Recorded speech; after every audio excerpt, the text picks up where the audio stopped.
The heart sees no boundaries. Marcus had everything money could buy. At 32, he owned 3 luxury cars, a penthouse apartment with floor-to-ceiling windows, and a tech company worth $40 million. His closet was filled with designer suits, his kitchen with appliances he never used, and his calendar with meetings that made him richer by the hour. But Marcus had a secret that would make his business partners laugh. He was desperately lonely. Every morning he'd stand at his window with his coffee, watching the city wake up below, the streets filled with people rushing to work, to school, to wherever life was calling them. And Marcus envied them. He envied their purpose, their connections, their realness. It was a Tuesday morning when his routine changed forever. Marcus was walking to his usual coffee shop, not because he needed to walk, but because his therapist said it would help with his anxiety. The street was busy, filled with the usual crowd of commuters and tourists. That's when he saw her. She was sitting against the wall of an old bookstore, a cardboard sign resting against her knees. Her clothes were worn but clean, her hair pulled back in a simple ponytail. What struck Marcus wasn't her situation, it was her eyes. They were the most alive eyes he'd ever seen, focused intently on something in her hands. As he got closer, he realized she was reading. Not just staring at a book to pass time, but really reading, her lips moving slightly as she followed the words. "Excuse me," Marcus found himself saying before he could think better of it. She looked up, and those eyes met his. No shame, no desperation, just curiosity. "Yes?" "What are you reading?" She held up the book, a thick novel with a cracked spine. It's about a woman who builds a library in her small town. Someone left it at the bus stop yesterday. Marcus noticed the sign by her feet. "Need help getting back on my feet. Do you need money for food?"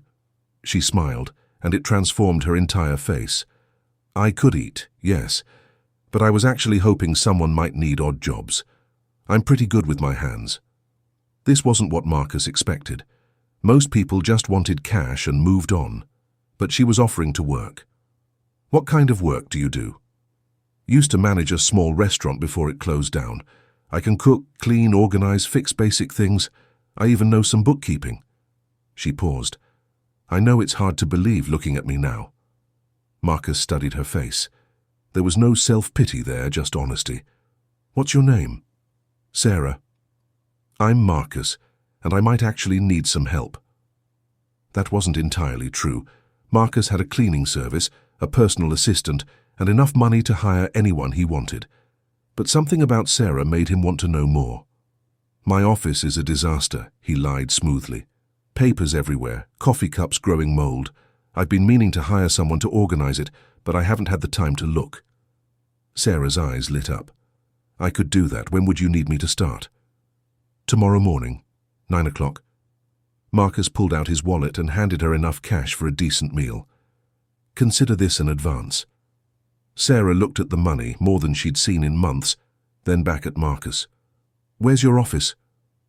Marcus gave her the address, watching as she carefully folded the bills and tucked them into her pocket. "I'll be there at 9 sharp, she said. "Thank you for giving me a chance."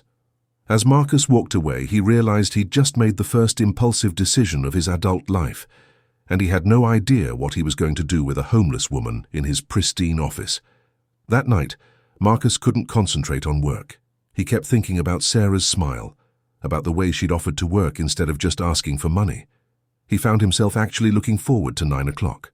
Sarah arrived at 8:50, carrying a small backpack and wearing the same clothes from the day before, but somehow they looked neater. She'd clearly spent time getting ready. Marcus's office was on the 30th floor, with windows that looked out over the entire city. As they rode up in the elevator, he watched Sarah's reflection in the polished doors. She wasn't gawking at the luxury around her, she was composed, professional. "Wow," she said quietly as they entered his office suite. "This is beautiful." The office was actually spotless. His cleaning service had been there the day before. Marcus felt a moment of panic, realizing his lie was about to be exposed. But Sarah was already moving around the space, her trained eye taking in details Marcus had never noticed. "Your filing system is completely backwards," she said, opening a cabinet. You've got current projects mixed with stuff from 2 years ago. And this desk—" She gestured at his expensive glass desk. "It's gorgeous, but there's no organizational flow. Where do you actually work?" Marcus blinked. He'd expected her to just dust and organize papers. He hadn't expected her to immediately identify real problems with his workspace. "I mostly work from my laptop. The papers just kind of pile up." "Right. You need zones. A zone for current projects, a zone for reference materials, a zone for pending items, and everything needs to be within arm's reach of where you actually sit." For the next 6 hours, Sarah transformed Marcus's office. She didn't just clean and row. She reorganized everything with an efficiency that impressed him. She created filing systems, cleared out dead papers, even rearranged his furniture to create better workflow. "You used to manage a restaurant?" Marcus asked during a coffee break. "For 3 years. Before that, I was studying business administration." Sarah paused, looking out the window. "Life doesn't always go according to plan." "What happened?" Sarah was quiet for a long moment. "My mum got sick. Cancer. I dropped out of school to take care of her and work full-time. After she died, the restaurant couldn't afford to keep me on. I couldn't afford rent without the job. It's amazing how fast things can fall apart." Marcus felt something twist in his chest. "I'm sorry." "It's okay. Well, it's not okay, but it's life. The thing is, I learned that you can lose everything.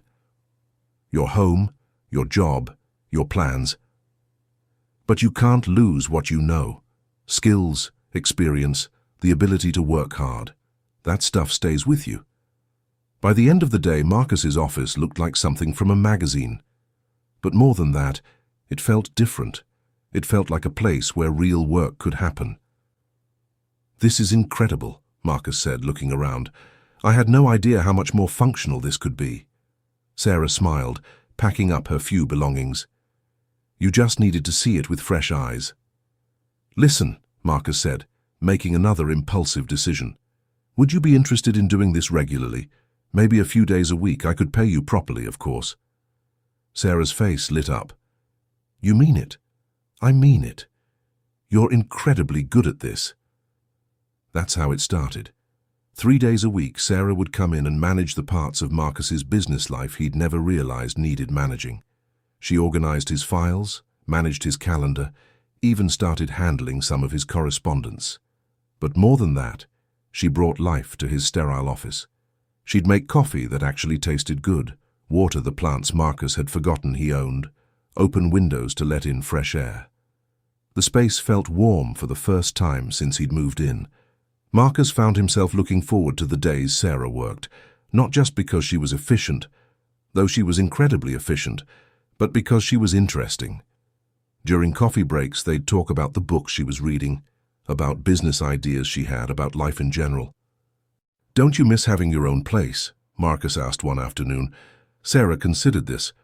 "Of course I do, but you know what I miss most? Cooking. I love to cook, and there's no real way to do that when you're staying in shelters or on friends' couches. I miss making a meal for people I care about." "What would you cook?" "Oh, simple things. Pasta with homemade sauce, roasted chicken with vegetables, bread." Her eyes got distant. "My mom and I used to make bread every Sunday. The smell would fill the whole apartment." Marcus tried to imagine his sterile penthouse filled with the smell of homemade bread. It seemed impossible. Weeks passed. Sarah found a small room to rent, nothing fancy but clean and safe. She started putting away money, making plans. Marcus gave her more responsibilities, and she handled them all with the same quiet competence. But something else was happening, something Marcus didn't expect. He was falling in love. It started small. The way Sarah would laugh at his terrible jokes, how she'd remember that he liked his coffee black, but would bring him tea when he seemed stressed. The way she'd reorganize things, not just efficiently, but thoughtfully, putting the things he used most within easy reach, creating small spaces of beauty in his sterile office. Marcus had dated before, of course, plenty of women from his social circle, but those relationships had felt like business transactions or elegant dinners, expensive gifts, conversations about mutual acquaintances. Everything was perfectly appropriate and completely hollow. With Sarah, everything felt real. When she smiled, it was because something genuinely amused her. When she was quiet, it was because she was thinking, not because she was trying to be mysterious. When she talked about her dreams, maybe opening a small restaurant someday, or finishing her degree, Marcus could see the determination in her eyes. The problem was, Marcus had no idea if Sarah felt anything for him beyond professional gratitude. "You're different," his business partner David said one evening over drinks. "Happier, maybe, or just different." Marcus swirled his whiskey, thinking about Sarah's laugh. "I hired someone to help organize the office. She's very good at what she does." "Must be to put that look on your face." Marcus looked up sharply. "What look?" David grinned. "The look of a man who's either in love or having a nervous breakdown. And since you seem remarkably calm these days, I'm guessing it's love." Marcus couldn't deny it anymore, not to himself or anyone else. He was in love with Sarah. But he was also terrified. What if she only saw him as an employer? What if she felt pressured because he held her financial security in his hands? What if she thought he was taking advantage of her vulnerable situation? The questions kept him awake at night, staring at the city lights from his too-empty penthouse. Meanwhile, Sarah was dealing with her own confusion. She'd taken the job with Marcus out of desperation, but she'd stayed because she genuinely enjoyed the work. Marcus was different from what she'd expected. He wasn't arrogant or condescending. He listened when she talked, remembered things she mentioned, treated her like an equal despite their obviously different circumstances. And he was kind, not just polite, heart-truly kind. When she'd mentioned missing cooking, he'd started bringing in ingredients that were about to go bad in his kitchen so she could make lunch for both of them. When she'd caught a cold, he'd insisted she take time off with pay and had soup delivered to her room. Sarah found herself thinking about Marcus outside of work hours, wondering what he did in his big empty apartment, whether he was lonely, what he was like when he wasn't being professional. She'd never been in a situation like this before. In her previous life, she'd dated men from her own world, or college students, restaurant workers, people who understood her background. Marcus was successful, wealthy, sophisticated.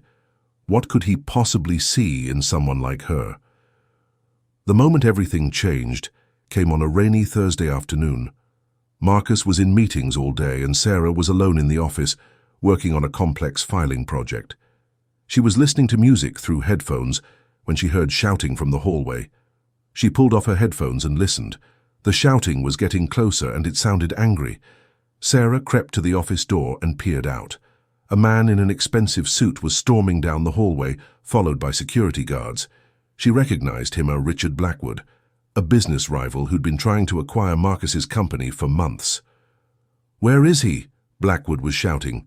"I know he's here somewhere." The security guards were trying to calm him down, but he pushed past them and headed straight for Marcus's office. Sarah made a split-second decision. She stepped out into the hallway, closing the office door behind her. "I'm sorry, sir, but Mr. Marcus is in meetings all day. You'll need to schedule an appointment." Blackwood stopped and looked at her with contempt. "And who are you?" "The new secretary." "I'm his assistant, and I'm going to have to ask you to leave." "Listen, sweetheart," Blackwood said, stepping closer in a way that made Sarah's skin crawl. "I don't think you understand the situation here. Your boss owes me a conversation." Sarah held her ground, even though her heart was racing. "Mr. Marcus doesn't owe anyone anything. Security is here to escort you out. I suggest you go with them." For a moment, Blackwood looked like he might push past her anyway. But something in Sarah's stance, the way she'd positioned herself in front of the door, the calm confidence in her voice, made him reconsider. "This isn't over," he snarled, then turned and walked away with the security guards. Sarah's hands were shaking as she went back into the office. She'd never confronted anyone like that before, but something protective had kicked in. The thought of this angry man barging into Marcus's space, disrupting his work, maybe even threatening him, it had made her furious. When Marcus returned an hour later, security had already briefed him on what happened. "Sarah," he said as soon as he walked in, "are you okay? I heard what happened with Blackwood. I'm fine. He was just trying to intimidate his way into a meeting. Marcus studied her face. You didn't have to do that. Security was handling it. I know. But he was trying to get into your office and you weren't here to decide whether you wanted to see him. I figured it was better to be safe. Marcus felt something shift in his chest. Sarah had protected him. Not his business, not his asset. She'd put herself between him and a potentially dangerous situation without hesitation. Thank you, he said quietly. Of course. They looked at each other for a long moment, and Marcus felt the air in the room change. Something was happening between them, something real and undeniable. Sarah, he started, then stopped. How could he tell her what he was feeling without putting her in an impossible position? Yes? Would you like to have dinner with me? Not work-related, just dinner. Sarah's heart jumped. Like a date? Yes, like a date. If you want it to be. Sarah looked at Marcus, really looked at him. She saw past the expensive clothes and the powerful position to the man who brought her soup when she was sick, who listened to her dreams, who made her feel valued and respected. Yes, she said. I'd like that very much. Their first date was nothing like what either of them expected. Marcus had made reservations at the most expensive restaurant in the city, but when he picked Sarah up, she was wearing a simple dress that was clearly her best outfit, but still obviously inexpensive. You know, Marcus said, looking at the restaurant as their taxi pulled up, this place is probably going to be stuffy and pretentious. Would you mind if we went somewhere else? Sarah smiled. What did you have in mind? Actually, would you be willing to cook for me?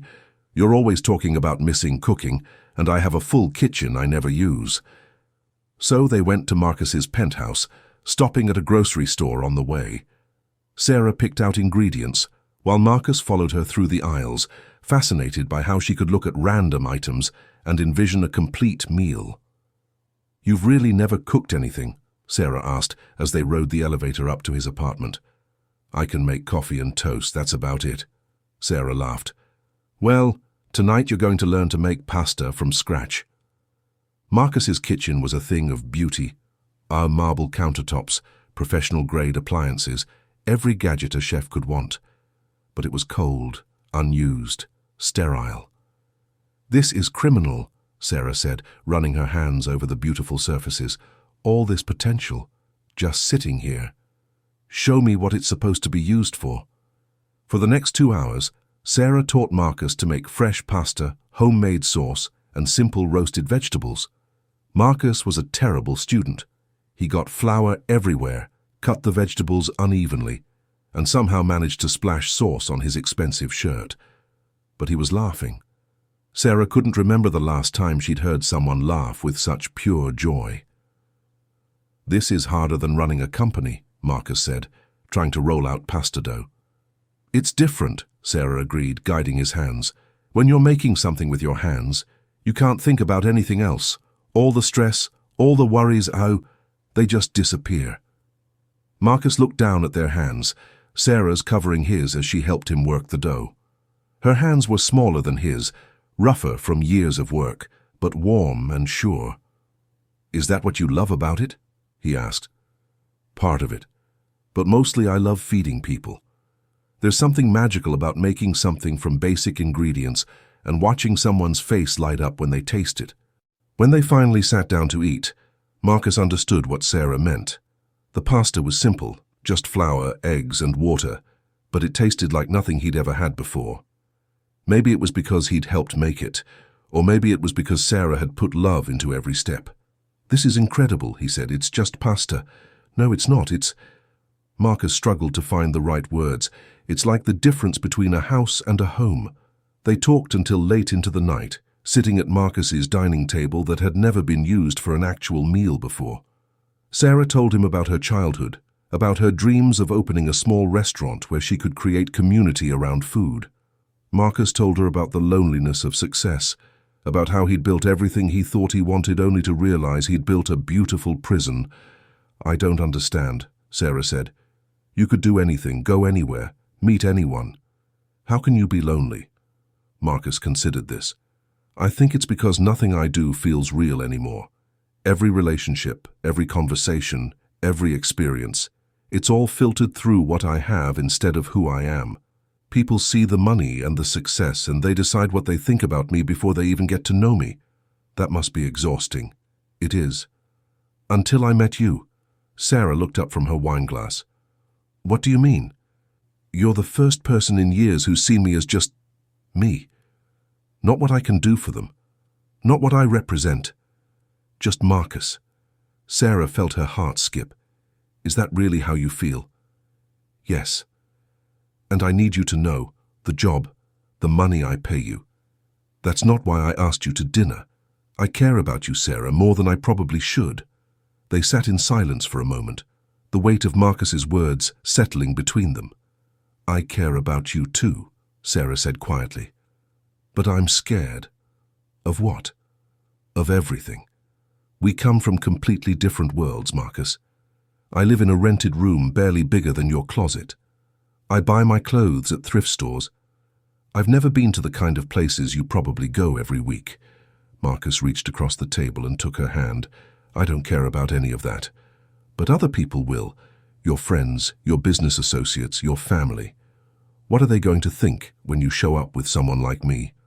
Marcus had been wondering the same thing, but hearing Sarah voice it made him realize how little it mattered. Let me tell you something, he said. I've spent my entire adult life doing what other people expected. I wore the right clothes, dated the right women, said the right things at the right parties, and I was miserable. Completely, utterly miserable. He squeezed her hand. You make me feel alive again. You make me laugh. You challenge me. You make me want to be better. If people can't see how incredible you are, that's their problem, not ours. Sarah felt tears prick her eyes. What if this doesn't work? What if we're too different? What if it does work? What if different is exactly what we both need? They started dating officially after that night, though they kept it quiet at first. Marcus wanted to protect Sarah from any office gossip, and Sarah needed time to adjust to the reality of being with someone from Marcus's world. Their relationship was unlike anything either of them had experienced before. Marcus had never been with someone who challenged him the way Sarah did. She wasn't impressed by his wealth or status. She was interested in his thoughts, his dreams, his character. She pushed him to think about what he really wanted from life, not just what success looked like from the outside. Sarah had never been with someone who was so genuinely interested in her mind. Marcus would spend hours listening to her ideas about business, about food, about life. He valued her opinions and asked for her advice. He made her feel brilliant and capable and worthy of respect. But they also had to navigate the practical realities of their different situations. I want to take you somewhere special for your birthday, Marcus said one evening as they cooked dinner together in his kitchen, a routine that had become their favorite way to spend time together. Like where? There's this restaurant I've heard about, supposed to have the best food in the city. I made reservations. Sarah's smile faltered slightly. That sounds lovely, but... Marcus, I can't afford places like that. I didn't expect you to pay. I know, but... Sarah struggled to explain. I don't want to be the kind of person who just lets other people pay for everything. It doesn't feel right. Marcus set down his knife and turned to face her. Sarah, I make more money in a week than most people make in a year. It's not about you not being able to afford it. It's about me wanting to share an experience with you. But it's not equal. You're always the one paying, always the one with the power to decide where we go and what we do. I hate feeling like... She paused, looking for the right words. Like what? Like I'm being kept. Like I'm just along for the ride in your life instead of us building something together. Marcus felt something click into place. He'd been so focused on taking care of Sarah that he hadn't considered how it might feel from her perspective. You're right, he said. I'm sorry. I didn't think about it that way. I don't want you to be sorry. I just want us to figure out how to do this in a way that feels good for both of us. They talked for hours that night about money, about power, about how to build a relationship between two people from such different economic situations. It wasn't easy, but they figured out compromises. Sometimes Marcus would plan expensive outings, and Sarah would plan simpler ones. They'd cook together instead of going to restaurants. They'd find ways for both of them to contribute to their shared experiences. Slowly, Marcus started introducing Sarah to parts of his world. She met David, his business partner, who was charmed by her intelligence and humor. She attended a few company events where she impressed everyone with her thoughtful questions and genuine interest in the business. "She's nothing like I expected," David told Marcus after a dinner party where Sarah had spent the evening discussing supply chain logistics with one of their clients. "She's incredibly smart, I know, and she clearly adores you. But more than that, she makes you better. You're more thoughtful, more grounded. Less—" David searched for the word. "Less what?" "Less like you're going through the motions of your own life." It was true. Marcus felt more like himself than he had in years. He started taking time off work to spend with Sarah. He got involved in local charities, something Sarah had encouraged him to do. He even started cooking regularly, finding that the simple act of making something with his hands helped him think more clearly about business decisions. But not everyone in Marcus's world was as accepting as David. The confrontation came at a charity gala Marcus had to attend for work. Sarah had been nervous about going.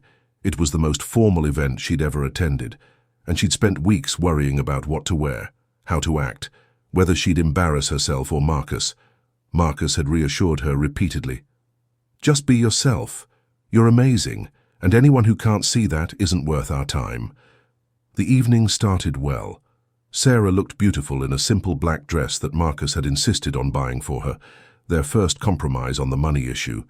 She was nervous but handled herself gracefully, making conversation with the other guests and showing genuine interest in the causes being supported. But halfway through the evening, Marcus was pulled into a business conversation with some potential investors, leaving Sarah alone at their table. That's when Victoria Ashford approached her. Victoria was everything Sarah wasn't. Old money, perfectly polished, connected to everyone who mattered in Marcus's social circle. She was also Marcus's ex-girlfriend, a relationship that had ended amicably but left Victoria with a sense of ownership over Marcus's romantic life. "You must be Sarah," Victoria said, sliding into the chair next to her. "I've heard so much about you." "It's nice to meet you," Sarah replied, though something in Victoria's tone put her on edge. "Tell me, how did you and Marcus meet? He's been so secretive about it." Sarah hesitated. She and Marcus had agreed to be honest about their relationship, but she sensed this wasn't a genuine question. "We met through work," Sarah said carefully. "Oh, you work in tech too? Which company?" "I work for Marcus, actually."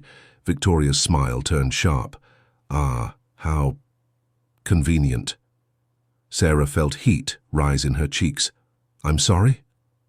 "Oh, don't get me wrong. I'm sure you're very good at what you do. It's just that Marcus has always been susceptible to certain types of women. The needy ones, the ones who need rescuing." Sarah's hands clenched in her lap. "I think there's been a misunderstanding." "Has there? Come now, we're both adults here. A wealthy man, a woman in a vulnerable situation. These things happen. I just hope you understand that Marcus gets bored easily. He likes the idea of helping people, but when the novelty wears off—" Victoria let the sentence hang in the air, then patted Sarah's hand condescendingly. "I'm just looking out for him, you understand. We've known each other for years." Sarah felt the room spin slightly. All her worst fears about her relationship with Marcus were being voiced by this perfectly poised woman who clearly knew him much better than she did. "Excuse me," Sarah said, standing up so quickly her chair nearly tipped over. She made it to the bathroom before the tears started. Looking at herself in the mirror, she saw what Victoria had seen, a woman clearly out of her element, wearing a dress that was too expensive for her, trying to fit into a world where she didn't belong. Was Victoria right? Was she just a charity case to Marcus, a way for him to feel good about himself? Had she completely misread their entire relationship? When Marcus found her 10 minutes later, Sarah had composed herself, but he could see that something was wrong. "What happened?" he asked immediately.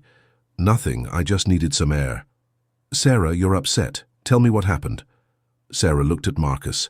Handsome, successful, kind Marcus. and felt the full weight of their different worlds crashing down on her. "Maybe we should talk about this later," she said. "No, we should talk about it now." So Sarah told him about her conversation with Victoria, watching his face grow darker with each word. She said what? Marcus's voice was dangerously quiet. "It doesn't matter. Maybe she's right. Maybe I am just a charity case to you." Marcus took Sarah's hands, forcing her to look at him. "Listen to me very carefully.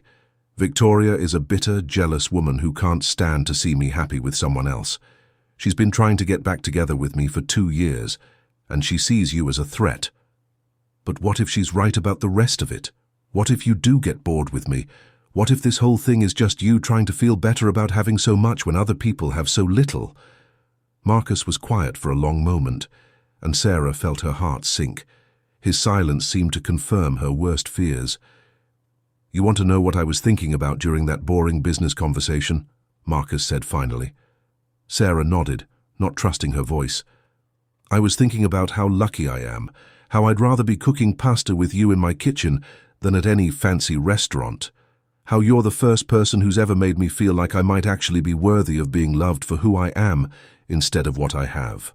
He cupped her face in his hands. "I was thinking about how I want to spend the rest of my life making you feel as happy as you make me. I was thinking about asking you to marry me." Sarah's eyes widened. "What?" "I love you, Sarah. Not because I want to rescue you, not because you need me, but because you make me a better person. Because you're brilliant and kind and strong, and you see the world in ways that challenge me to be more than I ever thought I could be." Tears were streaming down Sarah's face now, but they were different tears. "I love you too," she whispered. "I'm just scared." "Of what?" "Of all of this. Of your world. Of not being good enough. Of losing myself in your life." Marcus wiped away her tears with his thumbs. "What if we created our own world? What if we took the best parts of both our lives and built something new together?" They left the gala early that night and went back to Marcus's apartment, where they talked until sunrise about their future. Not the fantasy version where Sarah magically transformed into someone from Marcus's social class, but the real version where they figured out how to blend their different backgrounds into something that worked for both of them. 6 months later, Marcus proposed properly, not in some expensive restaurant or exotic location, but in his kitchen while they were making bread together. Sarah's hands were covered in flour when he got down on one knee, and she said yes before he could even finish asking the question. They planned a simple wedding, inviting only the people who truly mattered to them.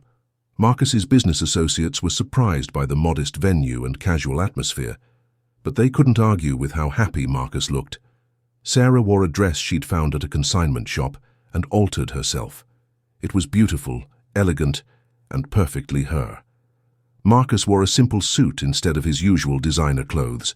They wrote their own vows, promising to support each other's dreams, to never let money come between them, and to always remember that their love was built on who they were, not what they had. After the wedding, they made some big changes. Marcus stepped back from day-to-day operations of his company, keeping ownership, but hiring others to manage the details. He and Sarah used part of his wealth to start a foundation that provided small business loans to people trying to get back on their feet. People like Sarah had been.